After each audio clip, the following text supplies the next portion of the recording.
Like, the Australian flag, due for a change. Time for a change.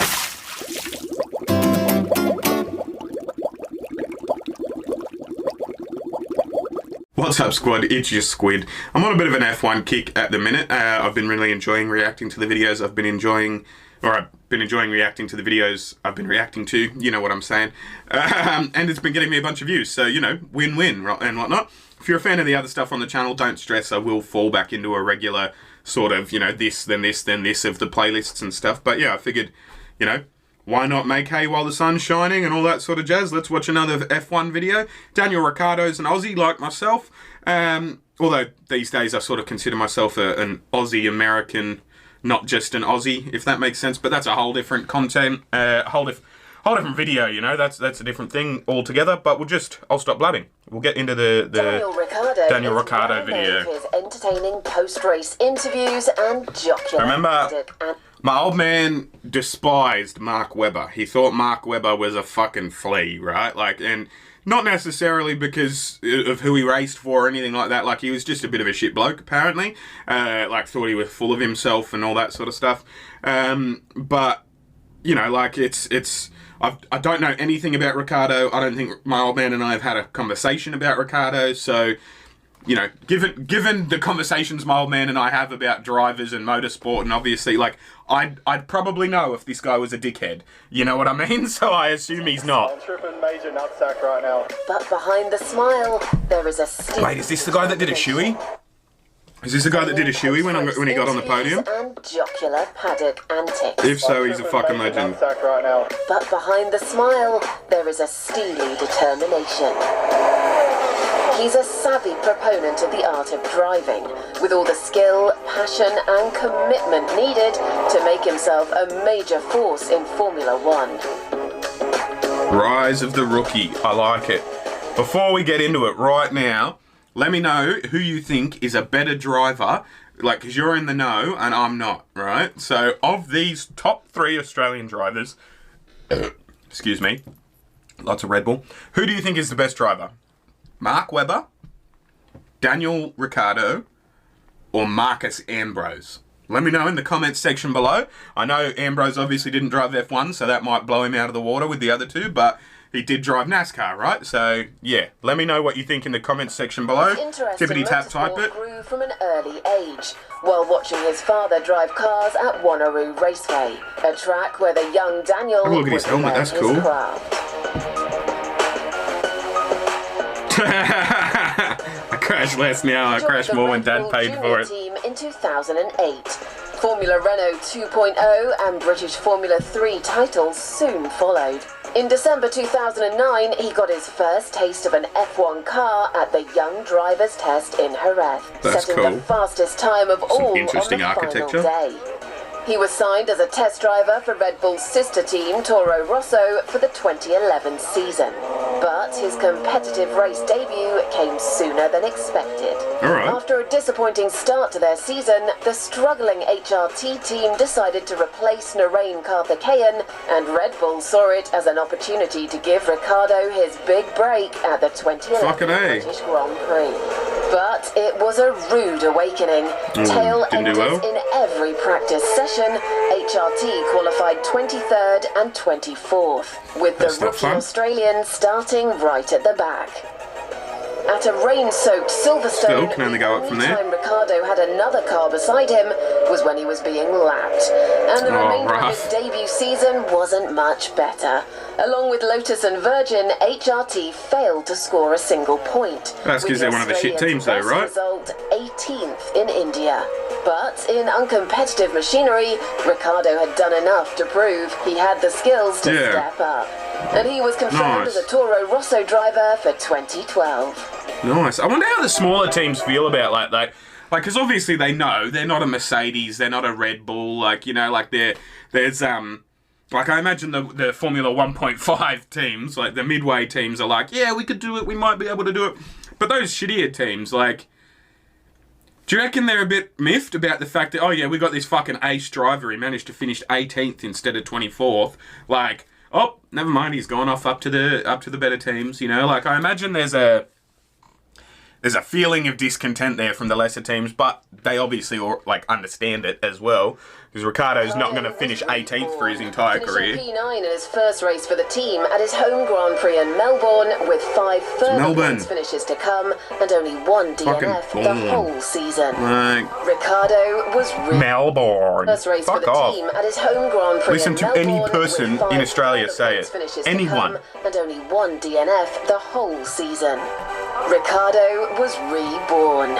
2013 saw him hone his consistency, and he outscored teammate look at the fucking movement on that wheel. 7 points. It's a great ultimate slow-mo. Christian Horner, he was the man to replace his retiring compatriot Mark Webber in the Milton Keynes team. He replaced Mark. Interesting.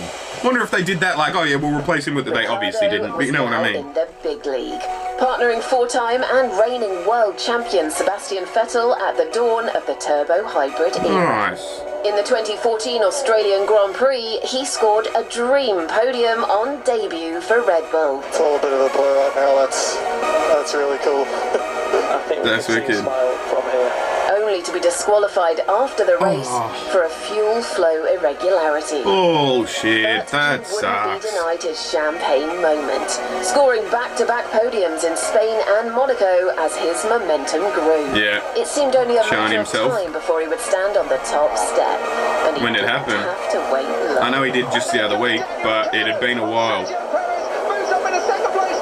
Here comes Daniel Ricciardo and Nico Rosberg. Ricciardo takes the Is that lead. Vettel or whatever? So the guy with the eyebrows just then, like the. Actually, I don't know if you can see him. Yeah, you can. Here comes Daniel Ricciardo and Nico Rosberg. Ricciardo takes the lead. The team rush out. They're fucking pumped. It's Daniel Ricciardo on the top step. That's wicked. The podium for the first time in Formula One.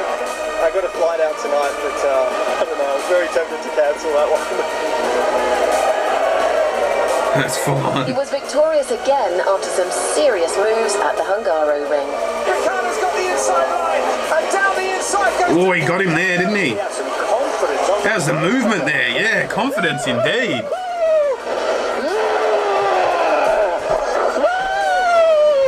Absolutely amazing. The plan is to wake up with a hangover. I've been lucky to win 2 races in a really good party towns, and I intend to enjoy it. That's wicked. After victory at Ruthless. Hungary, he made it back-to-back wins. with a Absolutely fine no drive mates in named Belgium. Ruth. Unbelievable drive. Unbelievable. He finished his breakthrough season 3rd in the championship, an incredible 71 points ahead of his German teammate. Riccardo had established himself at the very top. Fucking A. With Vettel Ferrari bound for 2015, Daniel well, there you go. was elevated from Toro Rosso to Who fill was? the vacant seat. What's his name? Off at the very top. With Vettel Ferrari bound for 2015, Daniil Kvyat was elevated Daniil from Toro. Kvyat. I don't know if he's still with Red Bull, but we'll see. We'll find out and all that sort of jazz. So, obviously, I know in Formula 1 there's no number 1 driver, number 2 driver. You're both just drivers in the same vehicle. I learned that in the last video I reacted to for F1. But, like, at that point in time, with the Red Bull team, like, old mate's gone to Ferrari, so he's obviously fucking amazing. He's driving for Ferrari. They don't pick shit drivers, right? But has Riccardo then gone from, because again, I know there's no 1 and 2 drivers, but there sort of are. Like, mentally, you go, oh, okay, yeah, he's, So do you reckon Riccardo went up a step there and he sort of became the mentor? I don't know. We'll see. Also to fill the vacant seat. The new pairing got on well. The highlight of the year was a double podium in Hungary behind Vettel. Oh, fucking But Red Bull would have been despite stacked. another magnificent I mean, that would have second been, place in like, Singapore, happy. points were harder to come by. And Riccardo finished 2015 a disappointing 8th overall. Not that disappointing. Only 7 people better than you in the world. 2016 was vintage Riccardo. In Monaco, he claimed I was gonna say, what track is that? That looks like a road course. Superb lap. However, a pit stop tactical error by the team denied him an almost certain victory. Fuck's sake, guys, sort it out. Make the call. I got called, so they should have been ready. This one hurts a lot more than any other. The Yeah. podiums in Hungary, Germany, Belgium, and Singapore, where his trademark shoey became a tradition. Yes, he is the shoey guy. That's sick. I'm not drinking out of that, mate. Yeah! I'm not drinking out of that, he says. But with a young Max Verstappen replacing Kvyat in Been the out of second Australia Red too Bull long. Is that seat. Mark Webber? I'm not drinking out of that, mate. Yeah. Well, it's an Australian of some kind. You can hear it in the accent, Young but Max Verstappen replacing Kvyat in the second Red Bull seat and winning on debut for the right, senior Verstappen. team. There we go. Yeah, that's the Had a guy. serious challenger to contend with. At Sepang, he had to get his elbows out. As they rise over the crest, it's Oh, they're hitting each other? Verstappen on the outside, Riccardo trying to hang on in there. Who's going to win this battle between the two Red Oh, Bulls? just don't wreck Who's the yourselves. orders here? Riccardo with a nose ahead, going into the next right-hander, stays Let's go, ahead Dan. of Max Verstappen. Brilliant racing. Daniel Ricciardo sees the checkered flag and Good the win stuff. he's been waiting for over 2 years now. Riccardo was a They got the winner 1-2, again. that's cool. And there will be more top three finishes in Austin and Mexico. see, I don't mind that. Like the As Australian flag to matched show his that career they're cheering on Riccardo and stuff. But I just wish we had a better flag as a country. You know what I mean? Like, humour me for a second. The American flag looks fucking cool. You know what I mean? Like the Australian flag. It's just, like, I don't know. Like, I'm not a fan of the Union Jack being in there. Like, it's not fucking the 1700s anymore. We're not part of Britain. The Southern Cross is cool, but literally every country in the Southern Hemisphere can see it. It's not unique to Australia. It's a constellation. It's like a planetary thing. But anyway, I don't know. Maybe I'll do a whole different video on flags and what I think the Australian flag should look like. But just so you know, I don't think it should look like that. I think that's weird. I think it's due for a change. Time for a change. Canada changed their flag. Fucking so many countries have changed their flags in the last 50 odd years. I think Australia should too. But I think they should become a republic first. Again, whole different conversation. Maybe I'll have it in a different video. Let's keep going with this one. Third in the Drivers' Championship. Now with Riccardo and Verstappen, we clearly have the strongest driver pairing. Yeah, nice. Red Bull's pairing had all the makings of a world-beating duo. Fucking but A. the 2017 car, the RB13, was unreliable. Oh, and that's Riccardo's rough. DNFs mounted up. He fared best with a run of 5 podiums on the bounce, including victory in the inaugural Azerbaijan Grand Prix, Oh, nice. where he gave a masterclass in the art of street circuit overtaking. And down the inside goes Daniel Ricciardo. Oh, wow, he got through all 3 of them. Let's watch that one again. He just passed 3 people in one hit. Where he gave a masterclass in the art of Look at him on the right there, under the Rolex sign, just there. Inside goes Daniel Ricciardo. What a move. What a position, yeah. The flag is there. He wins the Azerbaijan Grand Prix. Good shit. Run straight into the camera too. The final 4 races saw Riccardo's 2017 challenge peter out, and the frustrated Australian finished 5th in the championship, Better than albeit 8th. 32 points ahead of Verstappen. A few people in the team were going out to celebrate the end of the season, but I just wasn't up for it at all. Yeah, you can see the different mentalities there from the year 2018 prior. marked another turning point in Daniel's F1 career. 4th in the season opener, he You sort of see him really came maturing away as he in goes. round 3. That's covers it up, but he can't. Oh, what a move. Ricciardo somehow finds a gap there. Go on. Come on! He has made every single opportunity that's come his way today. That's an Australian thing as well. Like, instead of that you sort of blend the words together, it's like, I don't know if it's a Leighton Hewitt thing. Like, he was come on, you know, the tennis player Leighton Hewitt. I'll put a picture up if I remember him. The come on as he's winning and stuff. And like, that became like, people did it ironically in Australia, like taking the piss out of Leighton. You win something and you go, come on. But then it stuck. And people were initially taking the piss, but then it just became this Australian thing. Whenever anything good happens, fucking come on, you know?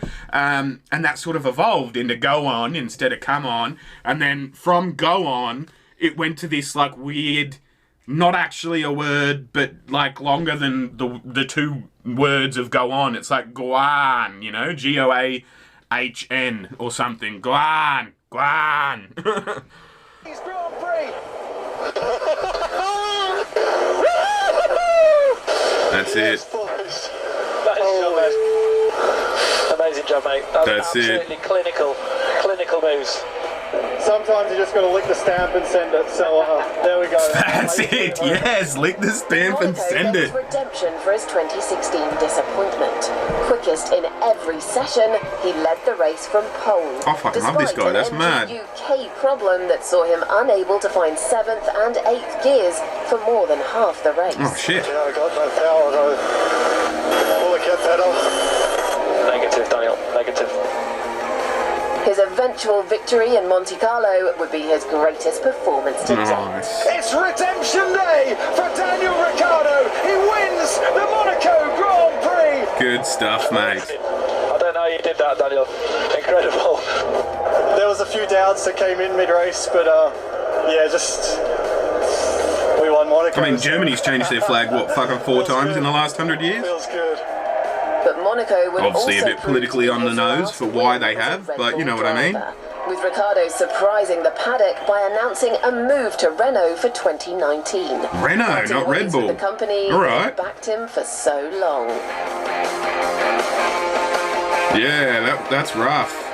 I can imagine that would have been full on, but I mean, that's one of the top teams, isn't it? For Hulkenberg, the move to the French team was seen as a sideways step at best, with Renault at that time rarely in contention for podium places. And Riccardo's campaign didn't start well. Rough. The team's best finish came at Monza, with Riccardo P4 and Hulkenberg P5. Okay. Keep chipping away. I like the yellow, that's not too bad. It's paying off, mate. Pizza, pizza, pizza. With I the don't get that, experience but all right. help, Renault finished 5th in the Constructors' Championship, a marked improvement from 9th the year before. Absolutely. But it wasn't the success he craved. At times we were like scratching our heads like we shouldn't have been this far down. Yeah, fair enough. When the 2020 championship was delayed by the coronavirus pandemic, driver transfer talks started early. Ooh. Sebastian Vettel announced he would be leaving Ferrari at the end of the year, Wow. instigating a summer shuffle that saw Carlos Sainz take the German's vacant seat at Maranello. Interesting. And Riccardo opting to move to McLaren in 2021. Wow, McLaren now, not Renault. All right. Okay. Is that what he's still in? Is he in a McLaren now? Condensed 2020 season to contend with. Riccardo finished 4th at Silverstone in the British Grand Prix, and then P4 again at Spa and Mugello. That looks like he's still in the Renault. Podium since 2011, agonisingly just out of reach. The tension was finally broken at the Nürburgring. Daniel Ricciardo gives Renault their first podium since Malaysia Good on in him. 2011. Is that a podium, boys? Is that a podium? That's a podium. That's wicked. Nice shot, mate. Podium, Daniel. Thank you. That's wicked. Awesome shot, mate. Oh. Finally. And you can hear it there as well that like they don't normally swear, but he's dropped the F-bomb, so they're like, yeah, it's a fucking podium, man. It's a fucking podium. Because Australians swear. We just do deal with it. Like... 2011. Is that a podium, boys? Is that a podium? That's a Emphasis. Fucking emphasis. podium, Daniel. Thank you. That's wicked. Awesome shot, mate. Oh. Finally. That's wicked. Distance pays off. Good on him. Riccardo claimed another podium at Imola, finishing the year 5th in the drivers' standings. The remarkable progress meaning he left the French team on a high. That's wicked. All right, so he'd already announced he was moving and then he moved Reinvigorated at the end of the year. finishing 3rd in the Constructors' Championship, it seems Daniel's move was well timed. The ascending Woking outfit looked poised to push on, with Riccardo alongside the always improving Lando Norris as F1's new era approaches, with big regulation changes coming in 2022. More victories, more celebrations, more moments of Danielness. Whatever the future holds for the Honey Badger, he'll be desperate to have a car to finally match his talents. They call him the Honey Badger? With likeable drivers on the grid, he remains a champion in waiting. That's sick. That's cool. I think he's my favourite driver. Let's just decide that straight off the bat. He's the guy I support in the F1. There we go. Alright, that was cool. As always, if you want to watch the video we just watched, go check it out. It's at the bottom of my description. You can click the link and yeah, it'll send you straight to this video. these guys are the people that pay me each month. I like money. You like money. Everyone likes money. If you want to give me some of yours each month like they do, your name will go in the list and it'll be sick. And yeah, that link is at the top of the description, not the bottom of it. But failing all that, what's that? What's behind me? There's like a tag or something. Maybe the tag of my shirt. It's my bandana. I'm an idiot. Anyway, as I said, I'm going to film more, edit more, get on with my day. Thanks so much for watching, guys. If you're still watching this right now and you haven't subscribed yet, do me a solid, hit the subscribe button. It really helps me out. Hit the like button. Leave a comment and whatnot. I think at the start of this video I asked who the best driver out of Riccardo, Webber, and Ambrose is. So let me know who you think the best out of those three is. And maybe justify it as well. Let me know in the comments why. Let's go from there, and I'll see you when I look at you. You'll see me when you look at me. Thanks so much for watching.